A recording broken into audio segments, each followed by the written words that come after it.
research would be separate from a type of behavioral modification being studied for research purposes. So I think tying them together and then adding like an incentive or financial component kind of crosses streams of like what is actually being researched versus what is a mechanism on the back end for compensating participants rather. There's a hand right over there.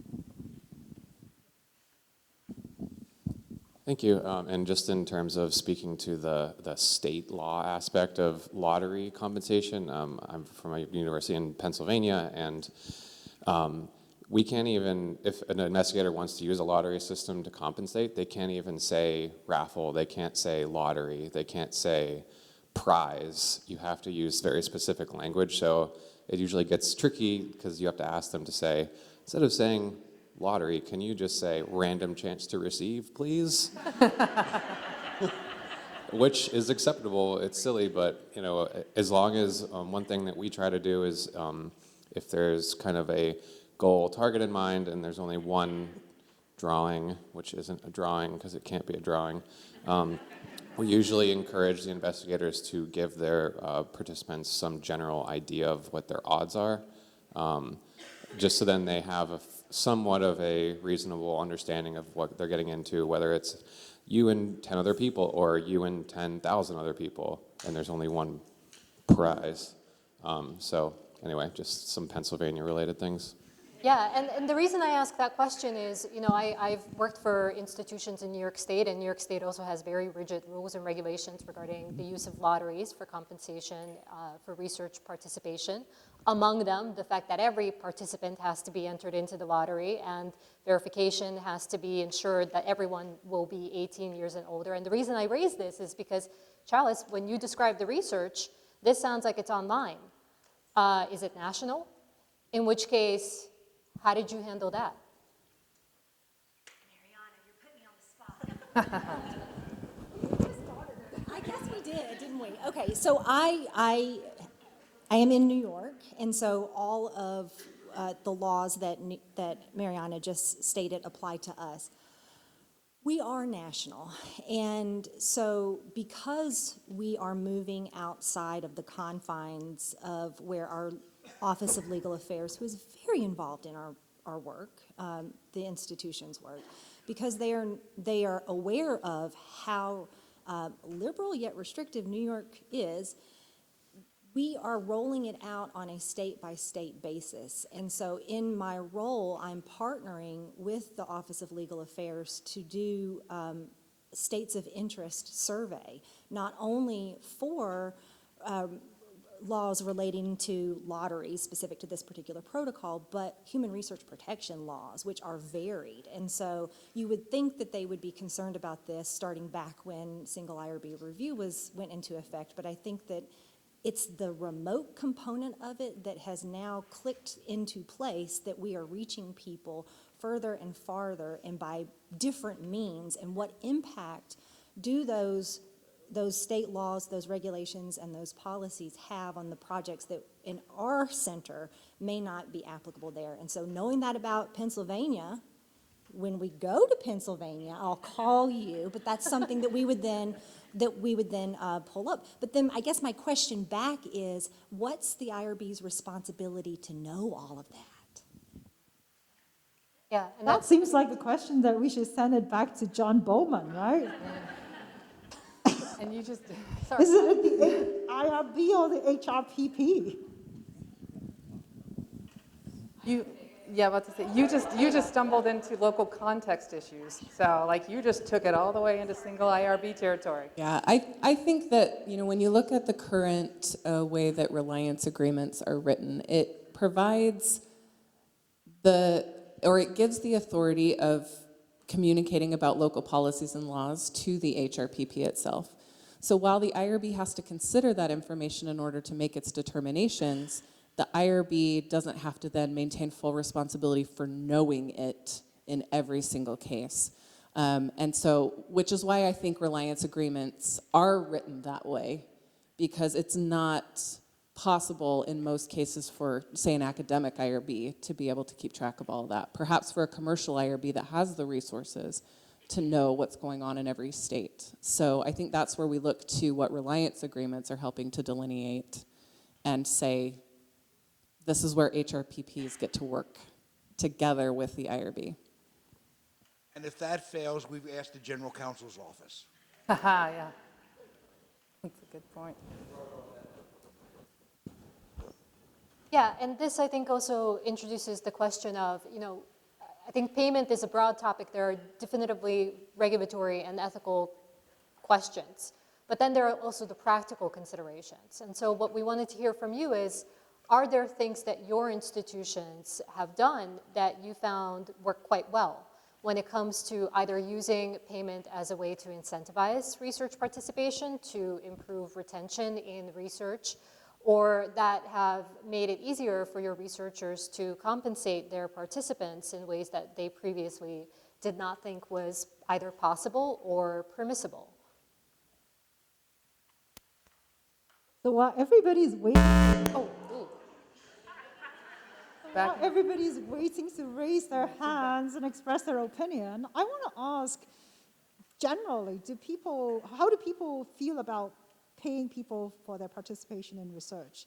I mean, do you immediately think about, undue inducement, coercion, or are you more in line with thinking, well, it's only fair that people, can devote their time, that there should be some compensation? I mean, which way are you? So I guess the first one is A, like thinking about undue inducement and coercion is A, and then the other one is B. So who's A?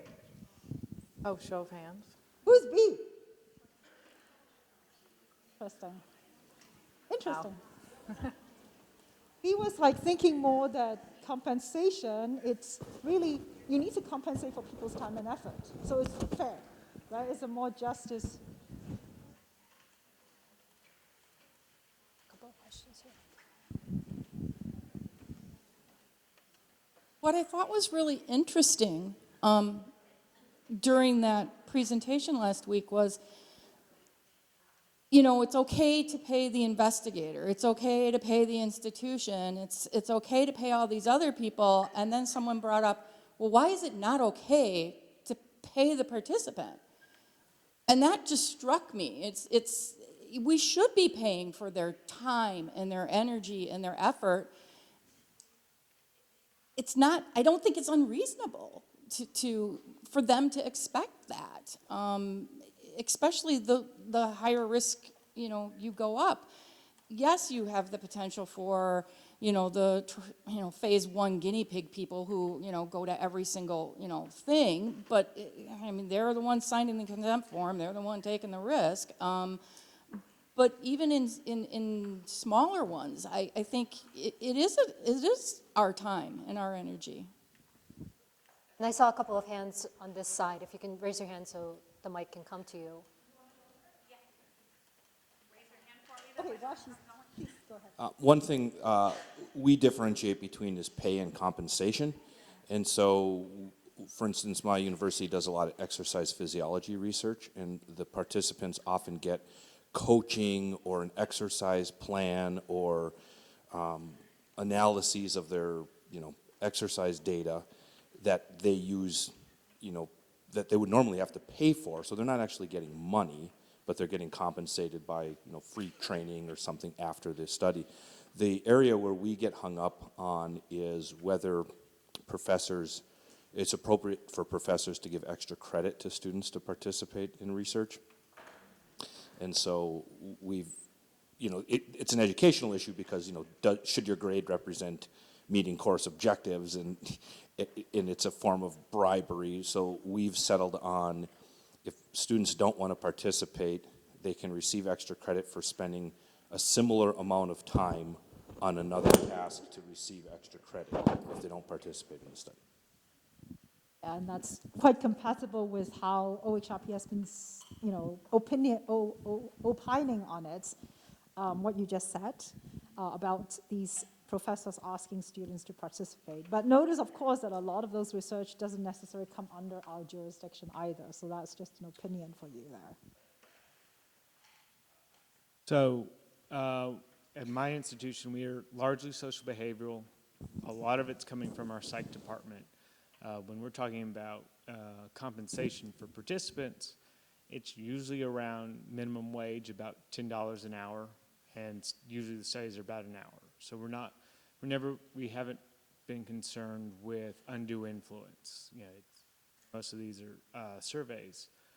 What an issue has come up recently where the larger system for our university has said, well, we are concerned about our IRS obligations when we are paying people, and so you need to be collecting, our researchers should be collecting W-9s.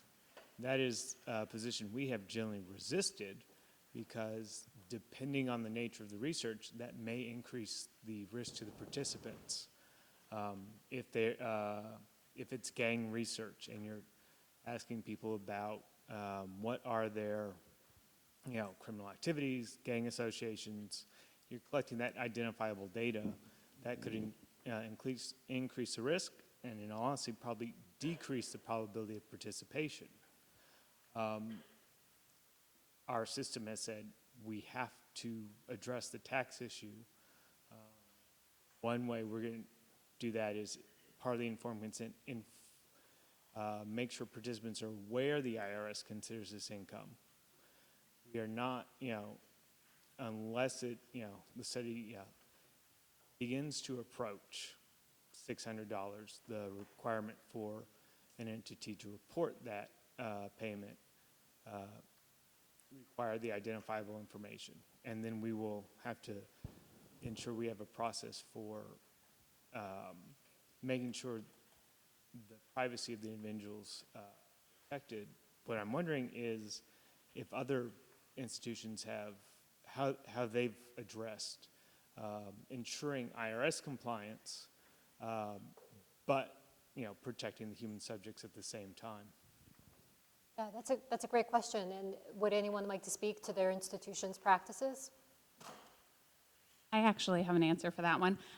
We talked through that same issue with our treasurer's office, and they said for research that does not otherwise collect any identifiers because of confidentiality concerns, they are exempt from needing to do the W-9.